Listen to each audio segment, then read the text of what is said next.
Hi, this is R.N. Bhaskar from BKBB, which is an acronym for Bhaskar Ki Business Batein. This is a channel which brings to you every week a policy analysis and sometimes a business story and occasionally a conversation. But at this time, at 8:15 in the morning, we bring you news behind the news. Thank you very much for joining in. And just as usual, uh, three reminders. Please click the subscribe button in case you're not a subscriber already. If you like the program, click the like button. It helps our algorithms. And the third and most important is please tell all your friends about us. We want more people to know about how we analyze news. And today, I'm joined by my co-anchors, Katya. Katya, welcome. Good to have you here. And I have Anurag. Anurag, nice to see you. And among the three of us, we're going to discuss three different titles. And the three titles are given on the screen just in front of you.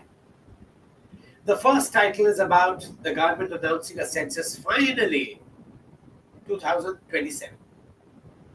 The second one is how it's IPO season once again. And the third one is defense. It can be big business, especially when it's manufactured in India. And let's begin with the first story. The government finally announced that it will be holding the next census in 2027. The last census was held in 2011. It is held every 10 years for more than a century. And this time the government postponed it and did not hold it in 2021. The official reason was that COVID caused the delay. But then the government could do all work related to elections, but could not hold a census. Now, we're going to hold it in 2027. Effectively, India was flying blind till now. Postponing the census had several implications. One, we could not determine the actual number of deaths during COVID time. And every year, about 12.5% of the deaths are not registered and are unknown about. And we don't know about it. So the cumulative effect of people who have died but still hold election cards was very large. And it's surprising that the Election Commission allowed the 24 elections to be held without a census first.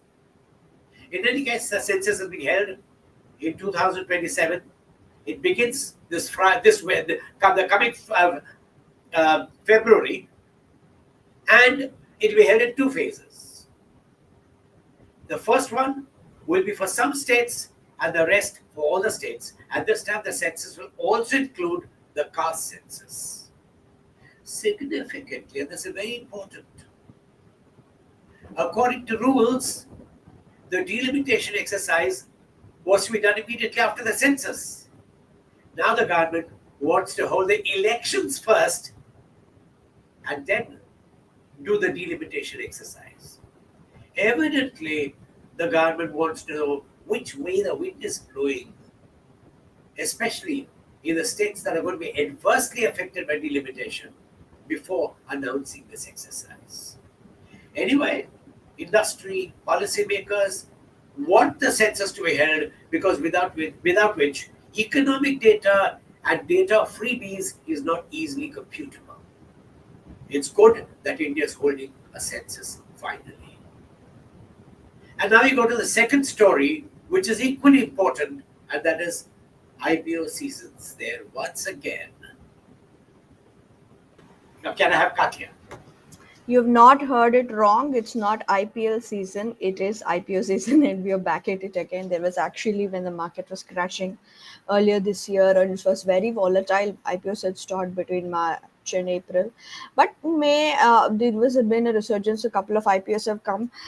In fact, recently, SEBI has given clearance to 72 IPOs, which is a massive 1.4 lakh crore. I mean, they're not necessarily come this year. They hold it for long time, and once an approval is given. And 68 IPOs more await SEBI approval.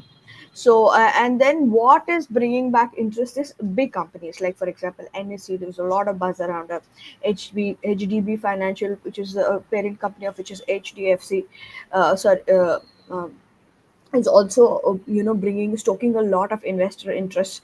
But please remember, there has also been a change in the way IPOs are coming. It's not they are not heavily priced. They are not coming in huge sizes like last year. There are companies like Ather which have cut down their IPO sizes also to fit to the new market reality. And then the last couple of companies which listed actually listed at a discount or listed flat, which means that it's going to be a different kind of IPO season, but IPOs will prevail, especially because there's a lot of liquidity with the mutual funds. Even if retailers who are actually doing it on a credit basis, a lot of them, it's been assumed, they might have left the market. But QIBs, which is bankrolled by mutual funds, there's a huge liquidity, and they'd rather bet on an unknown devil than a known devil. What do you think of it, sir? Absolutely, Katya hit the nail right. The biggest players in the IPO market could be mutual funds Right. because the retail investor is a little skittish. He has seen Mm. how much money he's lost by going into the markets directly. But they'll be selective. Some scripts, I don't mention it and recommend anyone, but some scripts that they believe are for good pedigree companies, they may still go in for them, provided the pricing is right and provided the appetite does not get soured by any other economic development. But IPO season this year, yes, you're right. Thanks. Anyway, let's go to the third story, which is again about money, and that is about defense. Anurag, could we have you? Good morning. India's defense export revenue surged past 2.76 billion this fiscal year. But the timing for this milestone coincides with something far more significant: the first large scale modern drone and fighter jets warfare between India and Pakistan in May this year. India's defense production and purchases were already on fast track before last month's armed conflict with Pakistan, as the government sought to modernize the military and to boost domestic production. And even days after the fight, India approved some more military deals along with additional budget allocations, as you can see on the screen right now. India already has the world's fourth largest military and is fifth biggest spender on defense. Plus, it has also been the number one importer of arms globally throughout the last decade, taking in an estimate of 10% share. For India, military modernization is about more than just holding its own against neighboring rivals, as it seeks military self-reliance and eventually a place among the world's big arms exporters. The convergence of combat testing and export growth creates a feedback loop that traditional defense exporters like the US and Russia have leveraged for decades.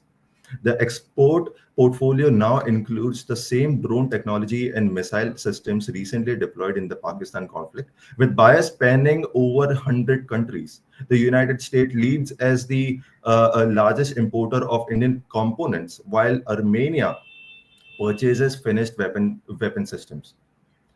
The outlook for Indian defense manufacturing looks bright with the rise in global military spending, which went up to 9.4% in 2024 and the highest since the end of Cold War. Furthermore, the defense exports have more than doubled from 1.07 billion 5 years ago to current levels, with projections targeting 50,000 crore by 2029. If India can generate nearly 3 billion in defense exports while simultaneously deploying the same technology in regional conflicts, does this dual use approach represent the future of military industrial economies? Or does it risk turning every border dispute into a product demonstration for international arms buyers? What's your take on this, sir? Absolutely, Anurag, you're right. Defense can be big business, and it's good that the Indian government decided to allow the private sector to participate in this business. So today you have the Tatas, the Mahindras, the Adanis, all of them making defense equipment and exporting it, and also supplying it to the Indian government. Now, the only danger is that many of the items that are being exported, which nobody talks about, is to Israel.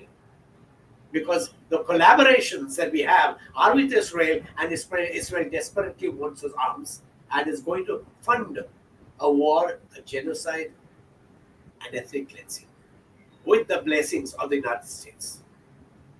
Well, that's business, that's war, and morality often takes a back seat in this business. Anyway, thanks a lot. Great story. And let's go to the questions that are coming in. But before the questions, let me give you the 3 reminders I always give you. Please click the subscribe button if you've not clicked it already. Click the like button if you like this program. But most importantly, please tell all your friends about us. We need more people to know about us. We need your audiences to grow. And that's where you can help. And the first question has started coming in, and that is about IPO markets. Last time the IPO markets were buoyant, but this time they may be muted. What do you think about it? Katya, would you like to comment on that? So last time a lot of IPO flipping happened, but that's what buoyancy means. People would buy, sell on the listing date, and then the GMPs, grey market premiums, were extremely high. But not much has come. Research has come out of it, except a couple of things. There's a lot of them have been using margin accounts to do it. A lot of people take money on credit, this is retail investors, and then put it in the market. And then when they get it, they eat the returns and then pay back the money. If you remember, RBI has actually cut down on personal loans where end use is not specified, so it might have to do with them. And also, unless and until 40-50% returns are there, 30-40% returns are there, which we saw in the last part of this IPO season, I don't think retail would do. Like sir said, only big named IPOs will bring back investors, that to people who are going to do non-credited money on it. So that could be the difference. Absolutely. And the IPO market is one way in which the small man can still make money, especially when he's losing every avenue to make money. Thanks a lot. Okay, let's take the second question. The second question is about defense production. And do you see more collaborations taking place between India and defense technology suppliers worldwide to manufacture in India? Yes, I can see that. But there are 2 problems I foresee in the next few years. Many of the defense items that will be competing in the global market with the best of technologies will come from China. They'll not be manufactured here. And the market may want those technologies, and so the market may shrink for some of the collaborations that India has. Anyway, but it's a big business, it's a growing business, thanks a lot to America's efforts in promoting wars everywhere. And let's take the third question. The third question is about the census. The census has been announced. It's going to take place. Do you foresee any problems? There could be problems, yes. There could be problems, let's say, in a state like Jammu and Kashmir, where non-Kashmiris have been given settlement licenses and the right to vote there. So you're doing a demographic tinkering there. There could be problems in the Northeast, where again, a lot of people who would have conventionally voted have been pushed out.